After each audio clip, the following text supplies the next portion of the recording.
Radhe Radhe friends, जय श्री कृष्णा। आज की वीडियो आप सभी के लिए बहुत खास है क्योंकि आज की वीडियो में हम जानेंगे चंद्र ग्रहण से जुड़ी महत्वपूर्ण जानकारी। ज्योतिष शास्त्र में ग्रहण को अशुभ घटना माना जाता है। फाल्गुन पूर्णिमा के दिन साल का पहला चंद्र ग्रहण लग रहा है। चंद्र ग्रहण हमारे देश भारत में भी दिखाई देगा, यानी कि इसका प्रभाव हमारे देश में भी होगा और वहीं चंद्र ग्रहण का सूतक काल भी मान्य होगा। आपको बता दें कि चंद्र ग्रहण का सूतक काल 9 घंटे पहले और सूर्य ग्रहण का सूतक काल 12 घंटे पहले शुरू हो जाता है। आइए जान लेते हैं इस चंद्र ग्रहण से जुड़ी अन्य महत्वपूर्ण बातों के बारे में। हिंदू पंचांग के अनुसार 3 मार्च मंगलवार के दिन फाल्गुन पूर्णिमा पर यह चंद्र ग्रहण लग रहा है। भारतीय समय अनुसार दोपहर में 3:20 से चंद्र ग्रहण प्रारंभ हो जाएगा और शाम 6:47 पर चंद्र ग्रहण की समाप्ति होगी।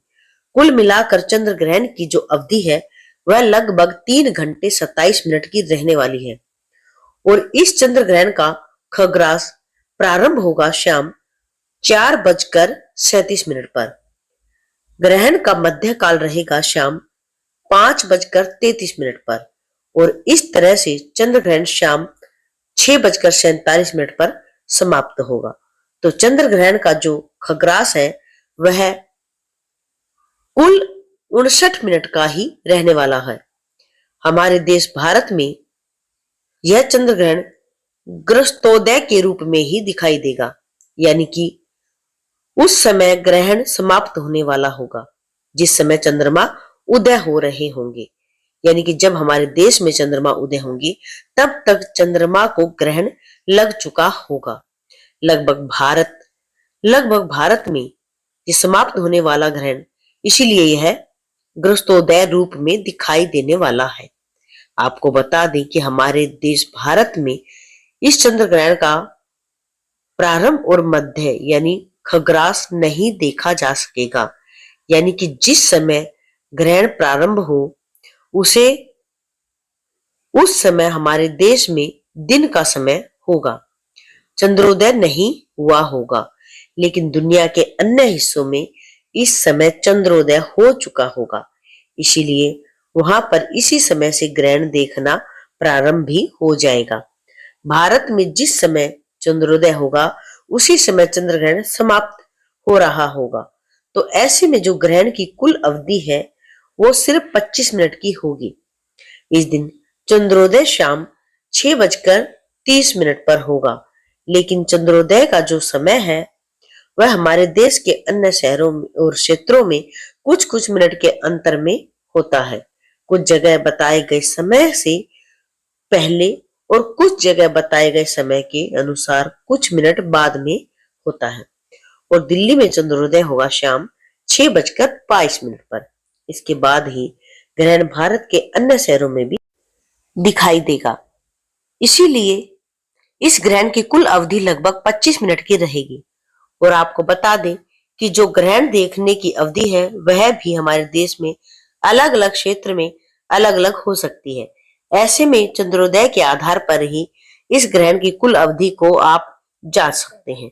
तो कुछ जगह पर 25 मिनट तो कुछ जगह पर 15 या 17 मिनट भी इस ग्रहण की कुल अवधि रहने वाली है। आप अपने क्षेत्र के अनुसार चंद्रोदय का समय पता कर सकते हैं। चंद्र ग्रहण का सूतक जो 9 घंटे पहले लग जाता है वह ऐसे में भारतीय समय अनुसार 3 मार्च मंगलवार को सुबह 6:20 से शुरू हो जाएगा, क्योंकि शाम 6:47 पर चंद्र ग्रहण की समाप्ति के साथ ही ग्रहण समाप्त भी होगा और सूतक काल के दौरान कोई भी पूजा पाठ या शुभ कार्य नहीं किए जाते हैं। यहाँ तक कि भगवान की प्रतिमाओं को स्पर्श भी नहीं किया जाता है और सूतक काल या ग्रहण की अवधि में आप मानसिक तौर पर पूजा पाठ कर सकते हैं।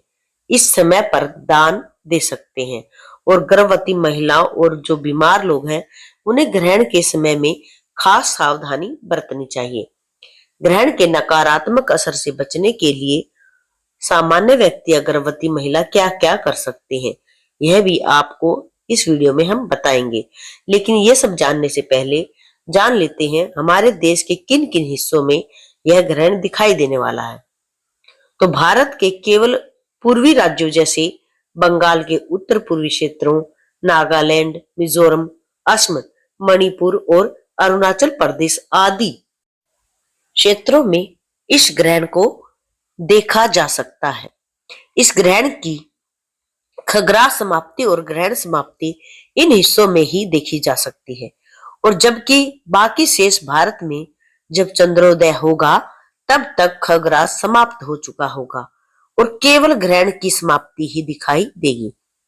अब बहुत से लोग ये भी जानना चाहेंगे कि जिन जिन क्षेत्रों में हमारे देश में ग्रहण नहीं दिखाई देने वाला है, क्या वहां पर भी सूतक संबंधी नियमों का पालन या ग्रहण संबंधी नियमों का पालन करना चाहिए। तो देखिए, अगर देश के किसी भी हिस्से में ग्रहण दिखाई देता है तो उसका सूतक काल देश में मानना चाहिए। बाकी आपके ऊपर निर्भर भी करता है कि आप मानना चाहेंगे या नहीं। ग्रहण के दौरान किया गया दान और सभी दानों से कई गुना अधिक पुण्य प्रदान करने वाला होता है। तो इस समय में यानी कि सूतक काल से लेकर ग्रहण की समाप्ति तक इस समय आप सफेद चीजों का दान करें। ज्यादा से ज्यादा आप सफेद चीजों का दान करें, क्योंकि चंद्र ग्रहण है। और हो सके तो आप पूजा पाठ संबंधी वस्तुएं भी दान कर सकते हैं।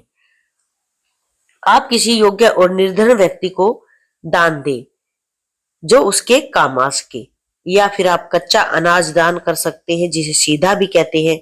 जो भोजन बनाने वाली सामग्री है, केवल सात्विक चीजों का ही आप दान करें। आप ग्रहण के दौरान या फिर ग्रहण की समाप्ति के बाद स्नान कर सकते हैं। ऐसा करने से ग्रहण के दुष्प्रभाव से काफी हद तक बचा जा सकता है। सूतक काल से लेकर ग्रहण की समाप्ति तक काफी लंबा समय हो जाता है, तो इतने लंबे समय तक किसी भी गर्भवती महिला को भूखा प्यासा नहीं रहना चाहिए।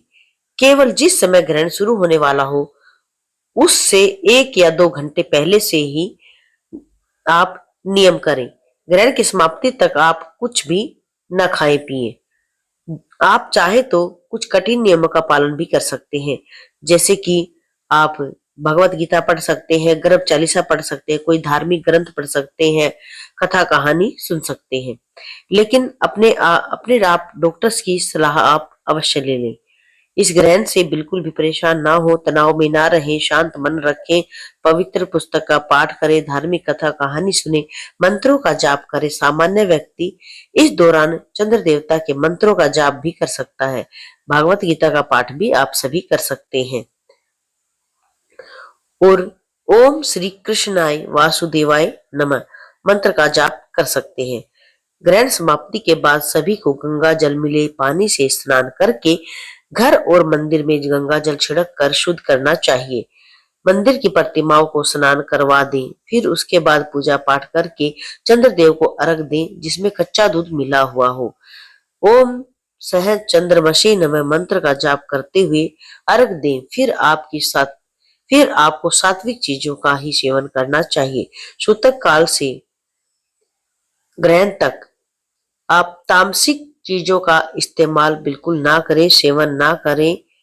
अगर आपको वीडियो पसंद आई हो, जानकारी अच्छी लगी हो, तो प्यारे दोस्तों चैनल को सब्सक्राइब कर ले और कमेंट में आप जरूर लिखें क्या आपको हमारे द्वारा दी गई जानकारी अच्छी लगी। अगर आपको जानकारी सही लगी हो तो चैनल से जुड़े रहें। कथा कहानी पूजा पाठ की वीडियो देखने के लिए लगातार हमारे चैनल से जुड़े रहें। राधे राधे, जय श्री कृष्णा। अगर प्रेग्नेंट लेडी है तो अपने बच्चे का ध्यान रखे, हाथ में तुलसी दल रखे, चाकू छुरी बिल्कुल भी ना चलाएं, सुई धागे का काम भी बिल्कुल ना करें। कोशिश करें आप सोएं तो बिल्कुल ही नहीं। सूतक के समय आप खा पी सकते, बाकी नहीं।